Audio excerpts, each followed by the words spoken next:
suis en charge du plaidoyer au Niger. Voilà, donc je travaille en collaboration avec les ministères sectoriels, voilà, avec qui nous avions des liens de collaboration dans le cadre du suivi des engagements et du suivi des politiques sectorielles de ces ministères en faveur de la priorisation de la nutrition dans les stratégies nationales et dans les programmes de développement communaux. La situation nutritionnelle est très aggravante dans le Sahel, surtout ces 3 dernières années. Voilà, le Sahel fait face à une grande crise d'insécurité, ce qui a exacerbé la situation sécurité alimentaire, qui a aussi contribué à la hausse des taux de malnutrition chez les enfants.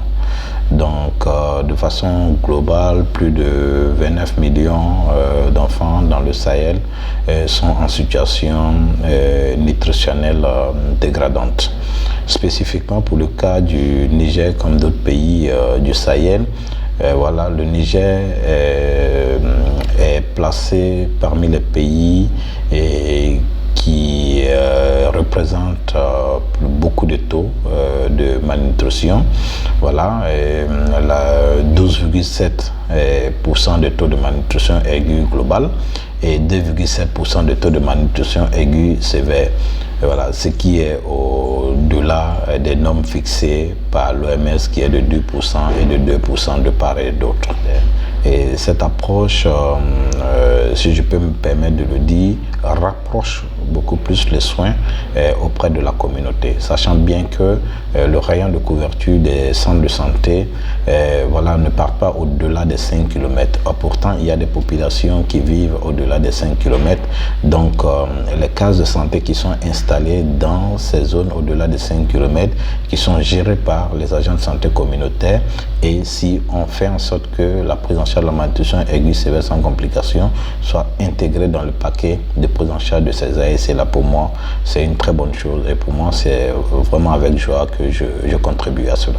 Mon expérience se base sur 2 facteurs. Le premier facteur, c'est comment est-ce que cette approche de ICCM voilà, peut être mise à l'échelle. C'est vrai que voilà, pour une première phase, nous travaillons dans des zones voilà, dans lesquelles nous avions certaines actions, certaines opérations, mais que cette approche soit répandue sur l'ensemble du territoire nigérien, pour moi, c'est quelque chose qui va falloir peut-être prioriser dans notre stratégie de plaidoyer.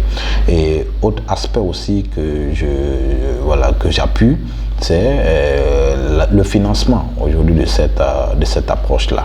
Et ce financement de cette approche ne peut être une réalité si l'approche n'est pas intégrée dans le protocole national de prise en charge de la malnutrition dans le pays. Les défis à ce niveau-là sont de 2 ordres.